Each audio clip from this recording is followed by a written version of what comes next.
सोचिए, आप गोलकोंडा किले के एक दरवाजे के नीचे खड़े हैं। आप सिर्फ एक बार ताली बजाते हैं और हैरानी की बात यह है कि आपकी उस ताली की आवाज़ लगभग 1 किलोमीटर दूर किले के सबसे ऊंची जगह पर बैठे इंसान को सुनाई देती है। अब सवाल यह है, आखिर सैकड़ों साल पहले इस किले को बनाया कैसे गया था कि एक साधारण सी ताली की आवाज़ भी इतनी दूर तक पहुंच सके। और इससे भी बड़ा सवाल, क्या गोलकोंडा की इन दीवारों को सिर्फ दुश्मनों से बचने के लिए बनाया गया था, या फिर इनके अंदर एक ऐसा सिक्योरिटी सिस्टम छिपा था जो खतरे की खबर पलक झपकते ही किले के दूसरे छोर तक पहुंचा सकता था।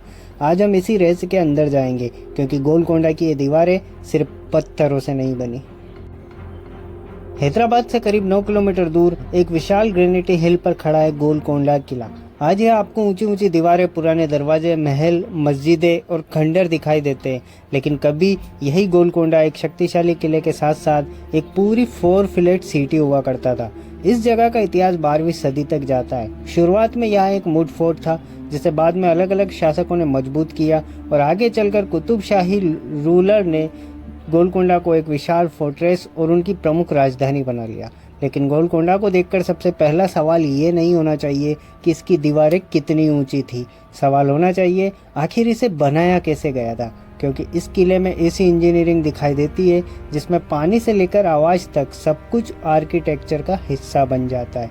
और इसी इंजीनियरिंग का सबसे दिलचस्प हिस्सा छिपा है फतेह दरवाज़ा के पास। फतेह दरवाज़ा यानी विक्ट्री गेट, यही किले के एंट्रेंस के पास एक खास एकोस्टिक इफेक्ट देखने को मिलता है।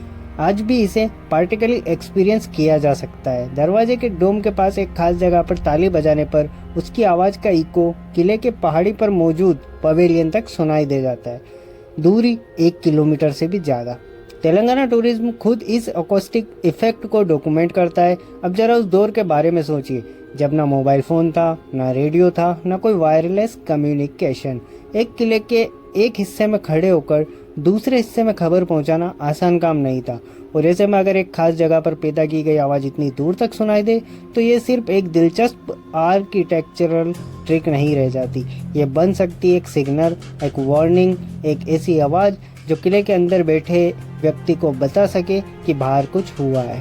तेलंगाना के आधिकारिक जिला विवरण में भी इस अकोस्टिक इफेक्ट को वार्निंग सिग्नल के रूप में दर्ज किया गया है, और यूनेस्को की डॉक्यूमेंटेशन में भी इससे आगे जाती है। गोलकोंडा के अकोस्टल सिस्टम को उसकी इनोवेटिव डिफेंसिव टेक्नोलॉजी की महत्वपूर्ण विशेषताओं में गिना गया है। यानी गोलकोंडा की आर्किटेक्चर में आवाज़ सिर्फ सुनाई देने वाली चीज़ नहीं थी, आज भी डिफेंस का हिस्सा बन गई है। लेकिन गोलकोंडा की कहानी सिर्फ एक ताली तक सीमित नहीं है, क्योंकि अगर आप इस किले को ऊपर से नीचे तक देखोगे तो आपको पूरा डिफेंसिव सिस्टम दिखाई देगा। किले में कई विशाल गेटवेज थे, ड्रॉ ब्रिजेस थे, बेस स्टेशन थे, माउंटेड कैनॉन्स थे, और ऐसी मजबूत फोर्टिफिकेशन थी जिसने पूरे इलाके को एक विशाल डिफेंसिव नेटवर्क में बदल दिया था।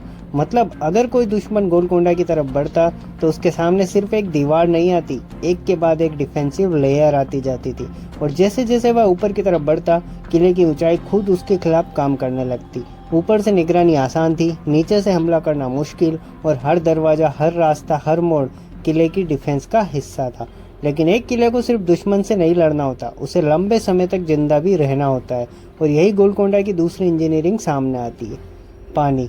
सोचिए, एक विशाल फोर्ट्रेस के अंदर सैनिक है, राज परिवार है, आम लोग हैं, और दुश्मन अगर बाहर से पूरा इलाका घेर ले तो बाहर से आने वाली सप्लाई रुक जाती है। ऐसे समय में सबसे ज़रूरी चीज़ों में से एक होती है पानी। इसलिए गोलकोंडा में वाटर सप्लाई और डिस्ट्रीब्यूशन सिस्टम भी विकसित किया गया था। यूनेस्को गोलकोंडा की डिफेंसिव टेक्नोलॉजी में इसके वाटर सप्लाई और डिस्ट्रीब्यूशन सिस्टम को भी महत्वपूर्ण इनोवेशन के रूप में दर्ज करता है। यानी इस किले के आर्किटेक्ट्स ने सिर्फ ये नहीं सोचा था कि दुश्मन को अंदर आने से कैसे रोका जाए, उन्होंने ये भी सोचा था कि अगर दुश्मन बाहर आकर बैठ जाए तो अंदर मौजूद लोग कितने समय तक टिक सकते हैं। और यही एक फोर्ट्रेस को सिर्फ ऊंची दीवारों वाली जगह से एक पूरी मिलिट्री सिस्टम में बदल डालता है। गोलकोंडा की फोर्टिफिकेशन 7 किलोमीटर से ज़्यादा लंबाई में फैली हुई थी, और इसके अंदर मिलिट्री स्ट्रक्चर्स के साथ residential areas, royal courts, religious building और वाटर सिस्टम भी मौजूद थे। यानी ये सिर्फ एक किला नहीं था, ये एक पूरी फोर्टिफाइड सिटी थी। और इसी वजह से गोलकोंडा को समझने के लिए सिर्फ इसकी दीवारों को देखना काफ़ी नहीं है, इसके हर हिस्से के पीछे एक पर्पस छिपा हुआ है। लेकिन फिर इतनी मजबूत डिफेंस के बावजूद गोलकोंडा को हमेशा के लिए अजेय नहीं रह सका। साल आया, 1687 मुगल सम्राट औरंगजेब की सेना ने गोलकोंडा पर कब्जा कर लिया। इसके साथ ही कुतुब शाही डायनास्टी का शासन खत्म हो गया और जिस जगह पर कभी सत्य, व्यापार और शेरनी शक्ति का केंद्र था वो धीरे धीरे खंडरों में बदलने लगी। लेकिन किले की दीवारें बच गई, दरवाजे बच गए, उसकी आर्किटेक्चर बची रही और सबसे दिलचस्प उसकी आवाज़ भी बची रही। आज जब कोई टूरिस्ट फतेह दरवाजा के नीचे खड़ा होकर ताली बजाता है तो सैकड़ों साल पुरानी वही आर्किटेक्चर फिर से अपना कमाल दिखाती है। लेकिन आखिर ये आवाज़ इतनी दूर तक जाती कैसे है? इसका जवाब किसी जादू में नहीं है, ये अकोस्टिक्स है और आर्किटेक्चर का कॉम्बिनेशन है।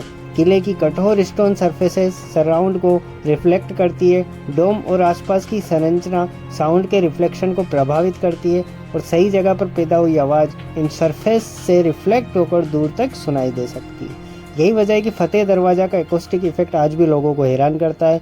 तो दोस्तों ये थी पूरी गोलकोंडा किले की रहस्य, उस आवाज़ का एक एक हिस्सा हमने सोल्व किया। कुछ जगह हमने AI यूज़ भी किया है, लेकिन सिर्फ ये शो करने के लिए कि किस तरह से किले का हर एक हिस्सा काम करता था। वीडियो अगर पसंद है तो वीडियो को लाइक कर देना, चैनल पर नए हो तो सब्सक्राइब करना। ऐसी और कहानियाँ जानने के लिए हमारे चैनल को सब्सक्राइब जरूर करना। बाकी की वीडियो में मिलते हैं।